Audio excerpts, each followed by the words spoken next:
Hello and welcome to the Dune Minute Podcast, your place to deep dive minute by minute into the cinematic adaptation of Frank Herbert's World of Dune. I'm one of your hosts, John. And I'm Zach.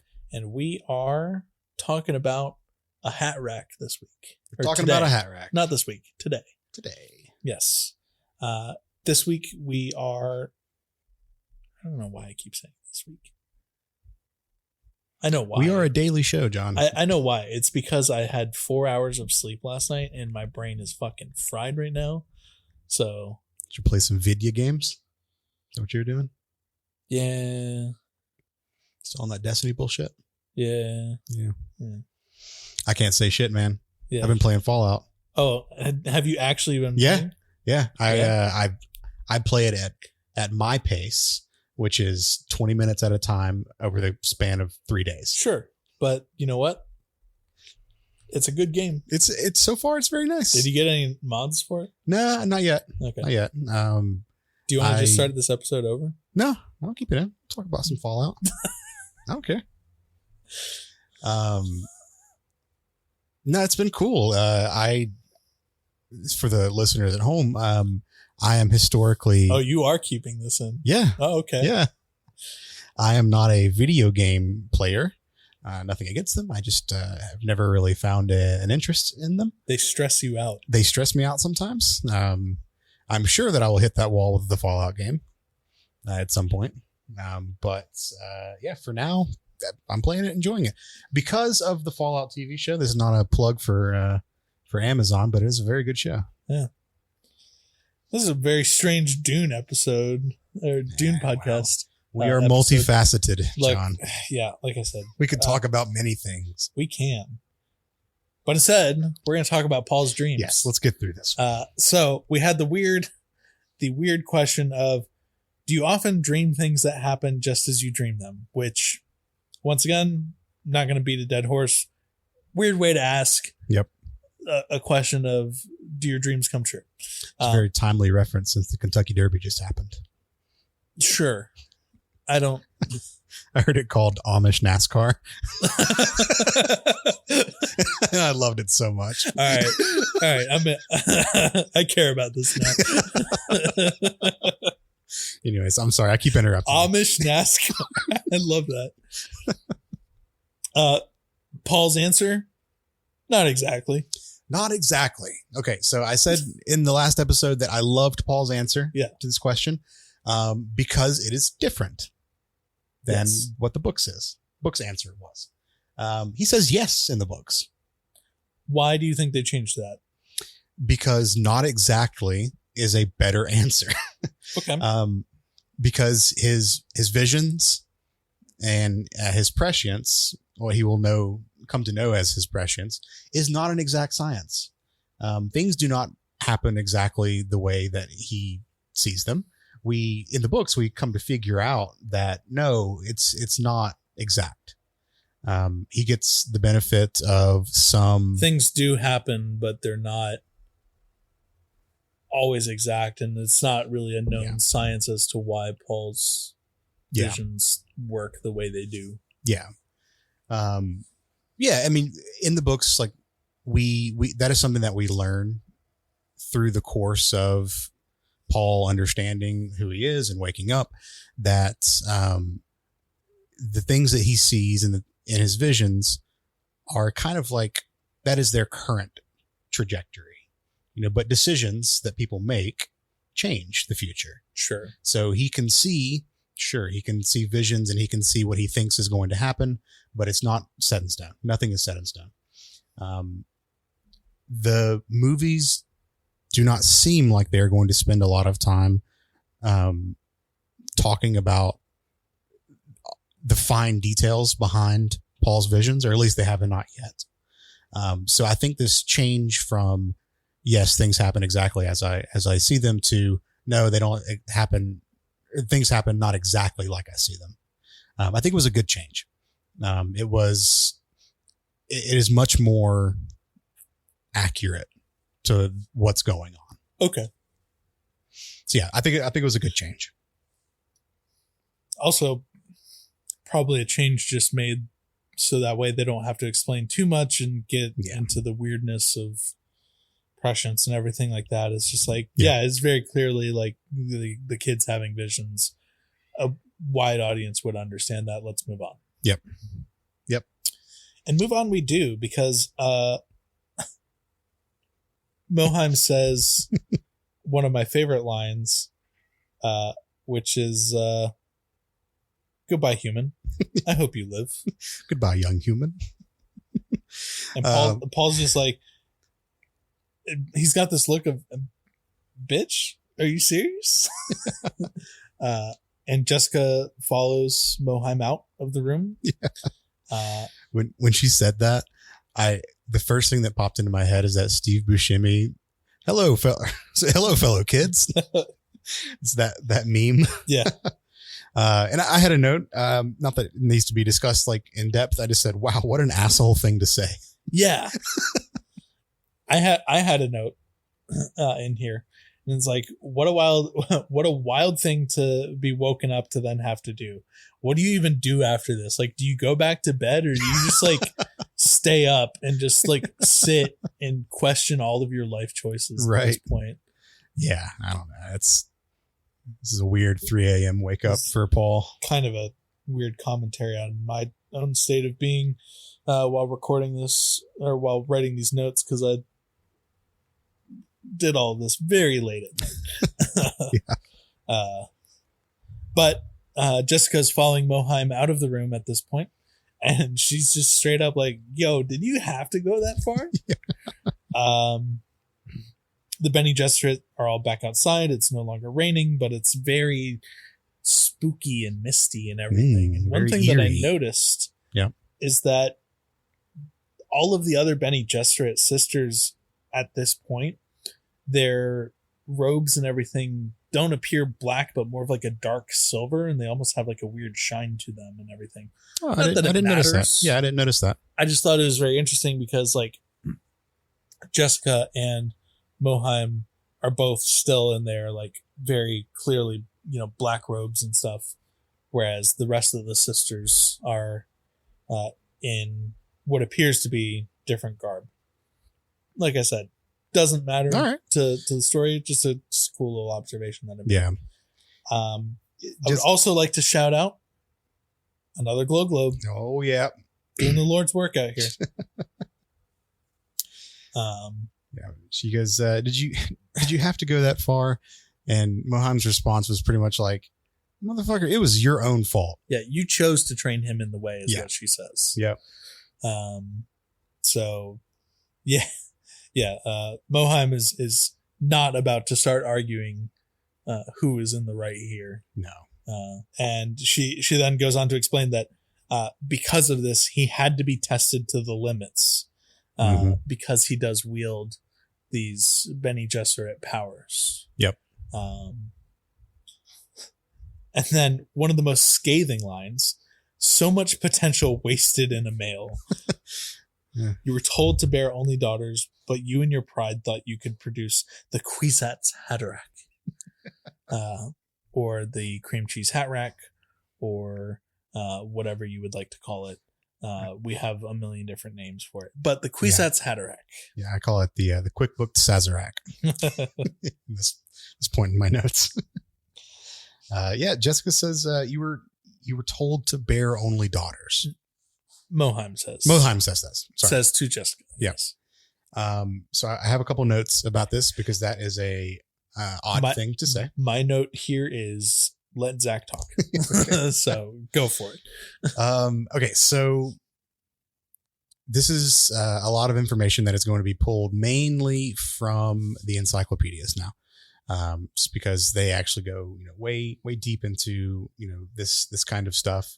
I did bounce around the Dune wiki a little bit to gather information, but shout out to all the editors of the Dune wiki. Yep. And it follows very, very closely with the encyclopedia. Yep. So what Moheim is referring to here is something called Prana Bindu training. It is something that the Bene Gesserit go through as Prana Bindu. Okay. So prana is Sanskrit for energy. Bindu is Sanskrit for points. So energy points. Okay. And basically what this if you study this enough and you master this particular type of training, you will have conscious control over every nerve and muscle and function in your body. So for you and me, breathing is not something that we consciously do. Yeah, it's what our lizard brain does. Right. And our heart rate is not something that we can control. Yeah. I mean, there are ways to influence it, but a Bene Gesserit who's sufficiently skilled in this would be able to just go, okay, my heart rate's at 60 and now it's at 120. It's, just like immediately be able to physically make their heart beat faster or slower, or their metabolism go faster or slower. It's like all these different things. God, the amount of money that I would pay to be able to make my own metabolism go a little bit faster. Right. One of the things that, mastering this skill allows you to do is, if you are a woman who has an embryo developing inside of her, you are able to manipulate the chemical reactions and the development of that embryo to determine the sex of the baby. Wouldn't you be manipulating not necessarily the embryo, but the sperm that you would allow to fertilize the egg?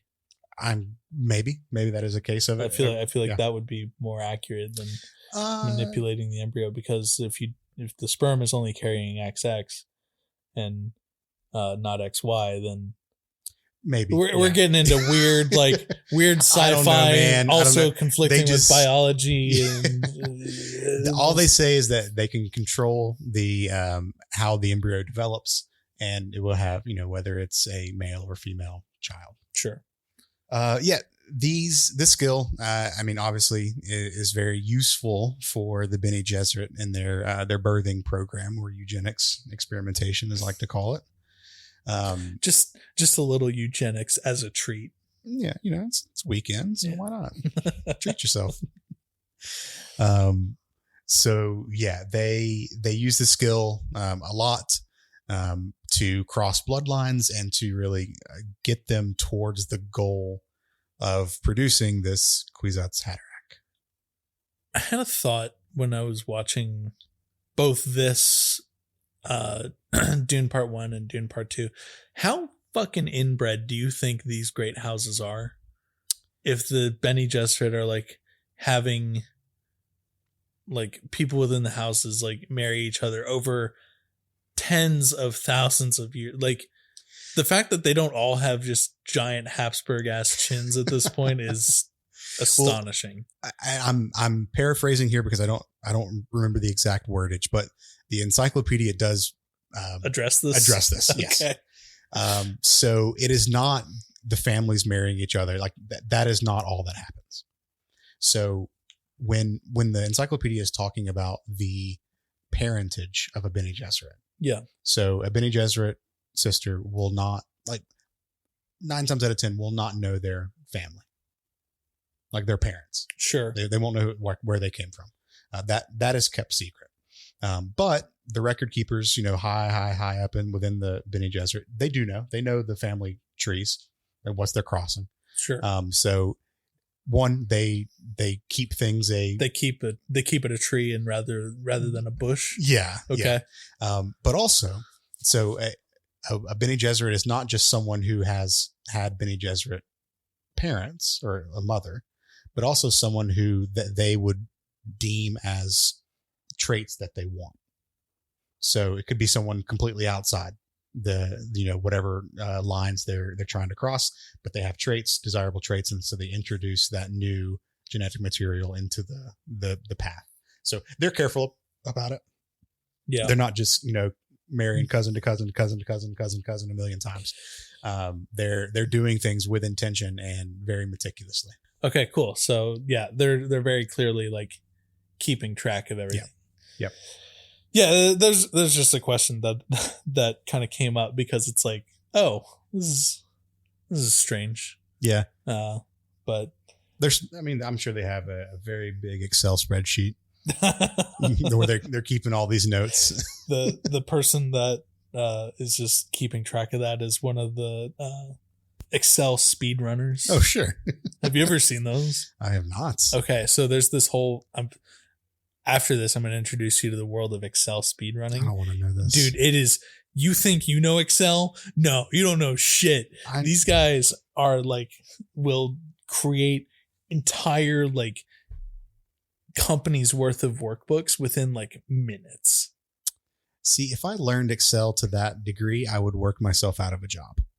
If I knew Excel to that degree, I would tell companies what they would pay me. That's fair. Like, yeah, no, the amount of skill there is insane. Anyways, long story, going back to the Bene Gesserit though, the reason why I asked about like the weird like cousin marrying thing was because it seemed like if Jessica was told only to bear a daughter, the intention was to further marry her to someone else, some other royal, or great house. That was the intention. I mean, that was, explained in the books very explicitly. Like, yes, we wanted you to have a daughter because we had plans for that daughter. You got Leto's genetic material, that, the traits and everything that we wanted, have a daughter, get her into the Bene Gesserit so we can have her do some other things that we want. So I want to talk about the Kwisatz Haderach now. So it's a male.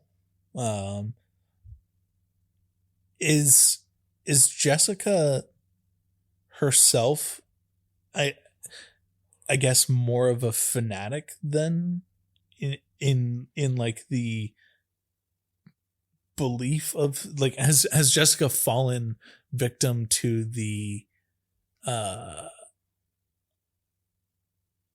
Bene Gesserit propaganda of the Kwisatz Haderach, and is she like more fanatical about it in this case, or like what? I don't think she's thinking that she could be the one to produce. I don't think she's any more or less devoted to that cause than others. Because I kind of got the impression that Mohiam was thinking that Jessica was a little off her rocker. In this case, yes. So I think there's two parts to this. One, and the main part, is Jessica really, really digs Leto. She's like devoted to him. He wanted a son.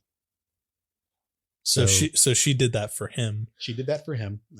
Not directly to produce a Kwisatz Haderach. Well, that's maybe a secondary reason. Okay. I don't think it is the driving force behind it. But I mean, this is why Mohiam says so many times, like, your pride. Yeah. I think there is a level of that. You and your pride thought you could produce the Kwisatz Haderach. Yeah. So I don't know. It's probably a very complex reason for this, but the one that I always like centered my thoughts around in this situation was she did this because she wanted Leto to have a son, because he wanted one, because she loves him. So, but I mean, I'm sure we'll figure more of that out as we watch. And then Jessica claps back, "Was I wrong?" yeah. Which I love. Yeah. That she's just like, I mean, I'm not wrong. Yeah. She goes, Mohiam says, his sight has barely awakened. Yes.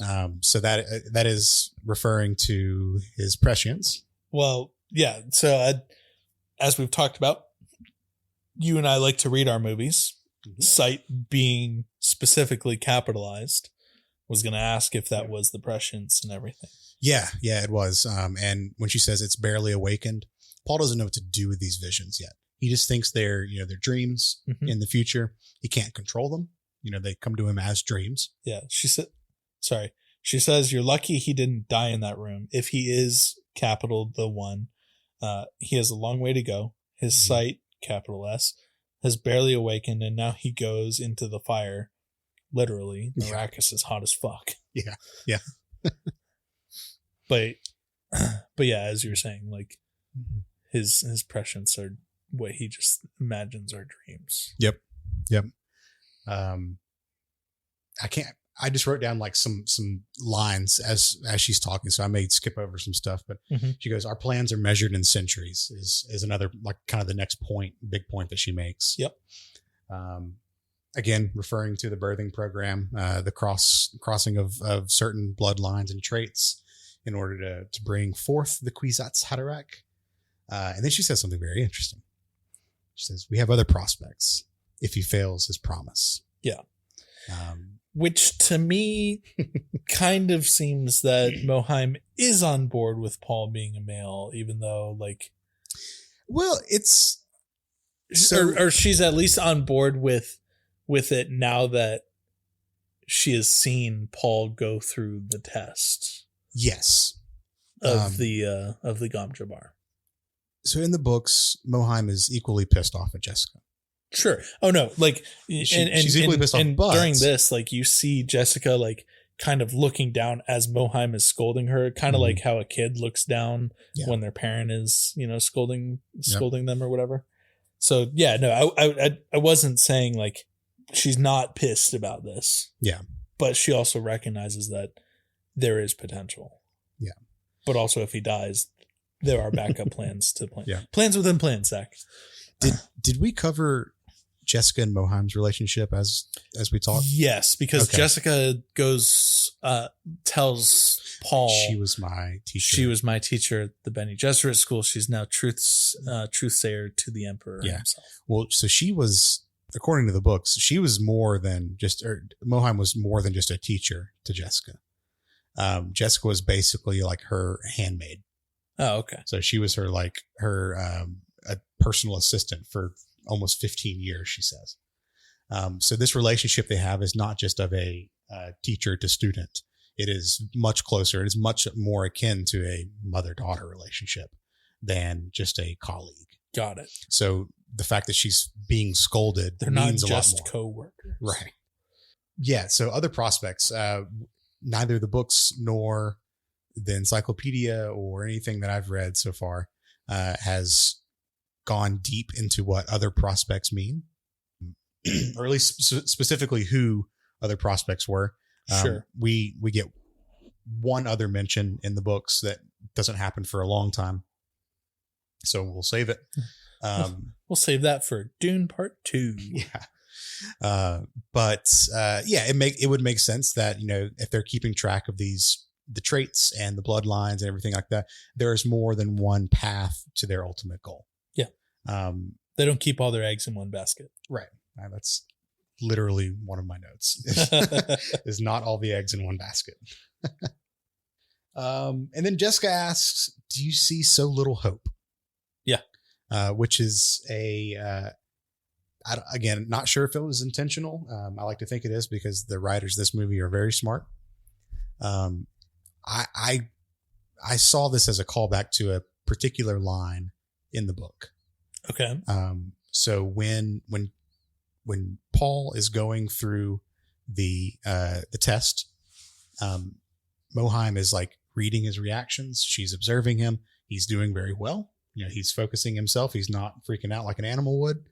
And she is hopeful. Mohiam is hopeful for a moment. She's like, oh my God, could he be the one? Because he's doing great. He's doing all these great things. And then she says this line like to herself, and it's internal monologue. She says, "Hope clouds observation," and then she's immediately back to being this stoic, mean person that we see. Gotcha. So that line seems to me like "Do you see so little hope?"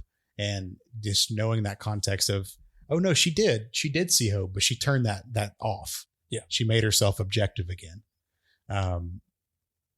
Gives, I don't know, just some color commentary to this interaction. It's like a little, hey, we see you to the book fans. Yeah. Yeah. Maybe it wasn't. Maybe I'm reading too much into that, but hey, that's what we're here for, right? No, I feel like this movie has a lot of those like little tiny moments here and there. Yeah. And then some that are completely ignored. How Gurney Halleck is a rolling ugly man. Well, they had to get Josh Brolin in there, so they couldn't be a rolling ugly man. No. Yeah, and then our minute ends with that question. Well, it ends with Moheim turning around, you going on Arrakis, and that's the end of it. So we'll get to sit all weekend in suspense as we. What's on Arrakis, Zach? Pain. Oh God. All right. Well, that's that ends out the week for us. Any more notes from you? I guess I should say ask first. No notes, but I want to know how many Shai Hulud you're going to give this week. Oh, buddy. I feel like this week has potential to be. I'm going to go a solid 5. Yeah. On this. I mean, obviously the Gom Jabbar test is kick ass. That's a iconic moment from the book. We get to see a lot of the relationship between Moheim and Jessica and Paul. We get our first in movie mention of the Kwisatz Haderach. That's true. We get a number of Globe sightings. Yes. In this set of minutes. So yeah, I mean it's great. Look, any minute that has a Globe sighting is an automatic 10 in my heart. So. Yeah, I think so. So I like it. Yeah, so I'm going to go solid 5. I'll meet you with 5. Yeah, nothing that you haven't said already on that. So yep. Yeah, we are available at Twitter at Dune Minute. You can also email duneminute@gmail.com or reach out to us on Instagram at the Dune Minute. Please do. We like talking to people. Well, I like talking to people. Just let us know what you think. If there's suggestions or anything we get wrong, we'd love to issue some corrections, because Lord knows I'm not 100% in my notes. Yeah, come yell at us for the things we get wrong. Well, don't yell, but be nice. If it's things we can't change, like Zach's voice sounds weird, okay, don't say that shit. Well, I mean, you could just hold your nose and talk the whole time on the podcast. That'd be really cool. No, that sounds. I will not do that. But yeah, if you want to shout at us for some stuff, let us know. Reach out, and we will be back next week as we continue our discussion of 2021 Frank Herbert's Dune. See ya. See you later.